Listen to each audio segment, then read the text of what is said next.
नमस्कार। चलिए आपकी पाम का एनालिसिस करते हैं, क्या कुछ आपकी पाम बताती है। और पाम का एनालिसिस करने से पहले एक बार आपकी कुंडली में चेक कर लेती हूँ। कुंडली में क्या है, देखिए न्यूमरोलॉजी के अकॉर्डिंग अगर हम देखें तो आपका मूलांक और जन्मांक बन रहा है 1 + 9 को जब ऐड करेंगे तो 10 नंबर आएगा, जो कि 1 है। 1 नंबर को रूल करता है सूर्य। अब सूर्य क्या करता है, देखिए आप लोग का जो व्यक्तित्व होगा आपके जन्मांक और मूलांक के अनुसार होगा। तो लीडर बनना, बाय बॉर्न लीडर आप लोग होते हैं। कहीं झुकना पसंद नहीं आता, स्वाभिमान के साथ सारा कार्य करना आपको पसंद आता है और जो भी काम करते हैं स्वाभिमान के साथ करते हैं और हर हमेशा सेंटर ऑफ द अट्रैक्शन जो कहते हैं वो बने रहते हैं।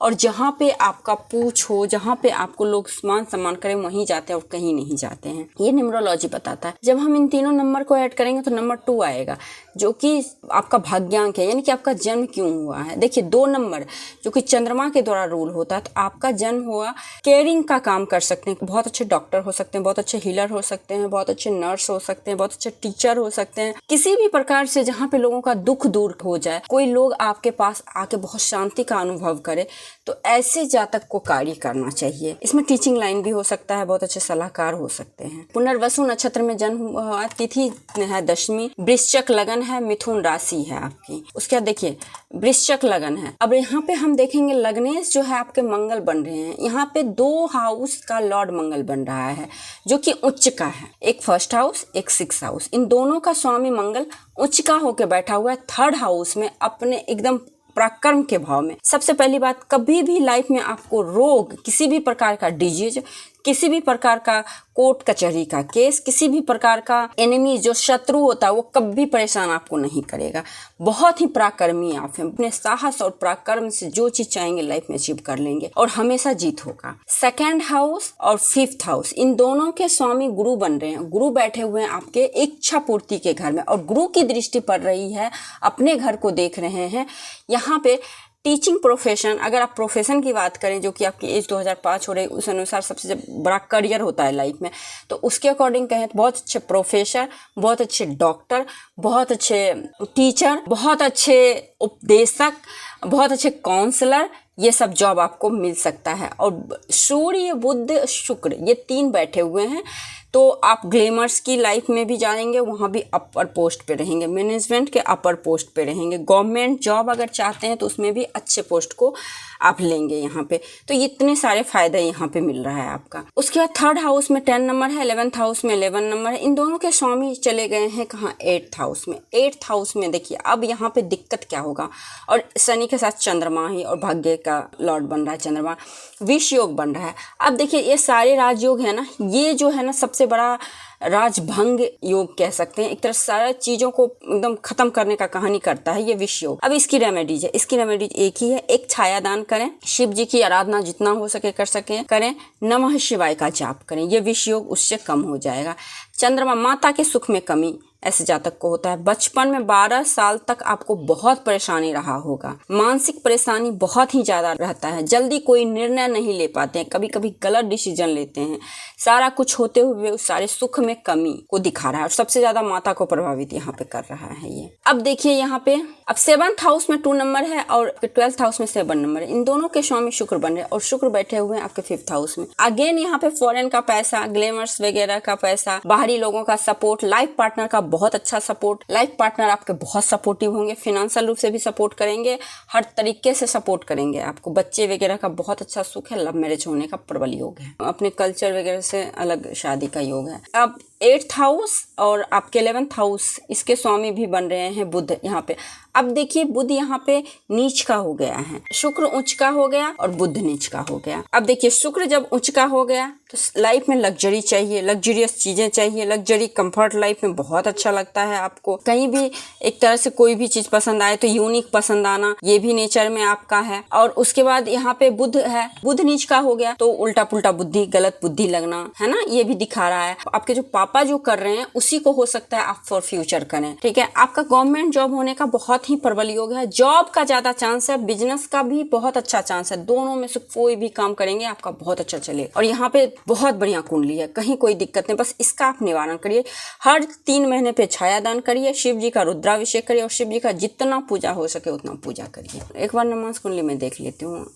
देवगन हैं आप। देखिए नवमांश कुंडली भी देखें तो यहाँ पे गुरु उच्च का हो गया, शुक्र यहाँ पे आ गया, चंद्रमा उच्च का हो गया, सूर्य स्वर्ण राशि का, क्या बात है, कुंडली बहुत बढ़िया है आपकी, कोई दिक्कत नहीं है कुंडली में, बस सिर्फ मानसिक परेशानी दिख रही है। और अभी आपकी महादशा चल रही है शनि की, 2032 तक शनि की महादशा चलेगी और शनि के अंदर चल रहा है आपका चंद्रमा। देखिए शनि के अंदर चंद्रमा, मंगल, राहु, आपको 2029 तक अलर्ट रहना है। शनि की महादशा सही नहीं होती है और आपके कुंडली के लिए योग कारक ग्रह भी नहीं है, तो इस महादशा में आपको परेशानी बहुत आएगा, मानसिक परेशानी, हेल्थ वाइज सर्जरी, हड्डी में प्रॉब्लम, दांत में प्रॉब्लम, बाल में प्रॉब्लम, ये सारे प्रॉब्लम आ सकते हैं। अगर कोई रत्न वगैरह आप पहनना चाहते हैं तो आपके लिए सबसे शुभ फलदायी रत्न जो होगा वो आपके लिए सबसे अच्छा होगा, पुखराज पहन लीजिए और मोती पहन लीजिए, आपके लिए बहुत अच्छा रत्न होगा। देखिए आपकी सबसे पहली पाम तो देखिए, आप देखेंगे इस प्रकार से पाम में लाइन है। जब इस प्रकार से लाइन होता है ना तो अपने लोगों ही, अपने रिश्तेदार, अपने ही लोग आपका नुकसान करने पे रहते हैं, चाहे जैसे हो, जिस तरह से उनसे संभव हो सके वो आपका नुकसान करेंगे ही करेंगे। तो अपने लोगों से अलर्ट रहें। पेट से संबंधित प्रॉब्लम हो सकता है आपको, आपके कहीं भी एब्डोमेन से रिलेटेड प्रॉब्लम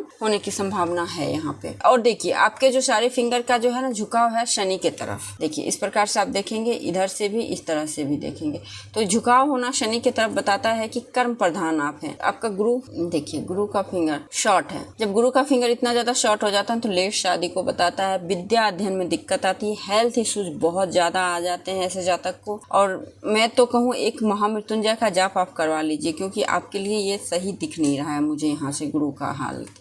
और शनि का इतना ज़्यादा अच्छा होना ये अकेलापन को दिखा रहा है, ऊपर से लाइन्स इधर गए हुए हैं सारे, यहाँ पे द्वीप का साइन है, तो शनि तो यहाँ पे बुरी तरीके से अपना निगेटिव फल दे रहा है। शनि का फिंगर भी लॉन्ग होना इस चीज को बता रहा है, बहुत एक्सपेंसिव खर्च वाले होते हैं, खर्च ज़्यादा करने वाले, ये दिखा रहा है। उसके बाद फिर यहाँ पे सूर्य अच्छा है, पिता का सहयोग अच्छा मिलेगा, पिता का साथ अच्छा मिलेगा। उसके बाद बुध की फिंगर देखें तो काफ़ी शॉर्ट है, बहुत शॉर्ट है, ये कम्युनिकेशन की दिक्कत, अपनी चीज़ें किसी को बोलना ही नहीं है, बिल्कुल भी नहीं बोल पाते, कॉन्फिडेंस का कमी हो जाता है इस जातक में। और जो आपका पाम है ना, ये रेक्टेंगुलर पाम है, रेक्टेंगुलर पाम होने की वजह से हाँ एनालिसिस प्रवृत्ति होता है आप में, जो कि है आप में। उसके बाद थंब भी आपका शॉर्ट है, तो किसी के ही बात में जल्दी आ जाना, लेकिन जिद्दी बहुत ही ज़्यादा है। थंब तो शॉर्ट है लेकिन जिद्दी है, जिद्दी होने की वजह से आप कह सकते हैं कि कामों का इम्प्लीमेंट नहीं कर पाते, तर्क वितर्क ज़्यादा करते हैं, चीज़ों को इम्प्लीमेंट कम करते हैं। देखिए सबसे पहली बात, जो निगेटिव साइन आपके हाथ में लाइंस बहुत हैं, ओवर थिंकिंग का बात है, या फिर कोई सॉफ्टवेयर इंजीनियर हो जिनका कि दिमाग का काम हो, कोई साइंटिस्ट हो, इनके हाथ में इतना ज़्यादा लाइन होता है। अगर ये सब काम नहीं है तो ओवर थिंकिंग है, बहुत ज़्यादा over thinking, negative thinking, over thinking में भी निगेटिव थिंकिंग का दिख रहा है। यहाँ पे भी द्वीप का साइन, बिच्छू का साइन बना हुआ है, आप देखेंगे इस प्रकार से, बहुत खराब चंद्रमा है आपका, बहुत ही ज़्यादा। देखिए इस प्रकार से ये एकदम गलत साइन है, एकदम एक नज़र में दिख रहा है, तो ये साइन अच्छा नहीं बोला गया है। यहाँ पे देखिए तो यहाँ पे भी द्वीप का साइन बना हुआ है, चंद्रमा बहुत डिस्टर्ब है आपका। हालांकि यहाँ पे आपका अच्छा भी साइन बना हुआ है, विंडो का साइन भी बना हुआ है, लेकिन ये निगेटिव है। अब देखिए गुरु के माउंट पे देखेंगे इतने सारे लाइन बन रहे हैं, तो कुछ ना कुछ साइन तो बन ही जाते हैं, लेकिन इसको परमानेंट साइन नहीं बोलेंगे, तरक्की की लाइन है। लेकिन हेल्थ इश्यूज आपके बहुत ज़्यादा है ना, शनि भी डिस्टर्ब हो रखा है, गुरु भी डिस्टर्ब हो रखा है, सूर्य भी देखिए तो उतना अच्छा नहीं है, ठीक है, बुध दबा हुआ, बुध तो बिल्कुल ही खराब है ना, और मंगल भी उतना अच्छा नहीं है, अंदरूनी मंगल। लाइफ लाइन देखिए तो लाइफ लाइन भी सही नहीं है, माइंड लाइन में द्वीप का साइन है 32 साल तक, उसके बाद गया है तो 32 साल तक तो लाइफ में जबरदस्त स्ट्रगल रहेगा। और यहाँ पे भी लाइन नहीं है, तो ये होना चाहिए, नहीं है। मैरिज लाइफ भी सही नहीं दिख रही है, इमोशनली सेटिस्फेक्शन नहीं है, फिजिकली फिट नहीं है। आप एक महामृत्युंजय जाप करवाइए। देखिए जब हाथ में इतने सारे निगेटिव साइन मिल जाए और तो फिर हाथ का क्या एनालिसिस, सीधा सीधा रेमेडीज में बताती हूँ, तो आप एक बार इसका रेमेडीज करवाइए। सबसे पहले महामृत्युंजय जाप करवाइए, अगर संभव ना हो सके तो रुद्राभिषेक हर एक मंथ करवाइए, और घर में महामृत्युंजय मंत्र का जाप चलना चाहिए सुबह और शाम, और आपके कान तक जाना चाहिए ये मंत्र। और लाइफ में कोई भी बड़ा डिसीजन, छोटा डिसीजन किसी बड़े के या पिता के संपर्क में आके, पिता के सहयोग से करें, ज़्यादा अच्छा रहेगा। हाथ की रेखाएं बहुत डैमेज हैं आपकी, आगे चीज़ें ठीक हो जाएंगी, ऐसा कि नहीं, लेकिन अभी उपाय के तौर पे शिव जी का पूजा करें। तो आई थिंक मैंने आपके हथेली का पूरा विश्लेषण कर दिया। इसके बाद कोई लाइन्स, रेखाएं, चिन्ह, सवाल रहे तो आप मेरे से पूछ सकते हैं। नमस्कार।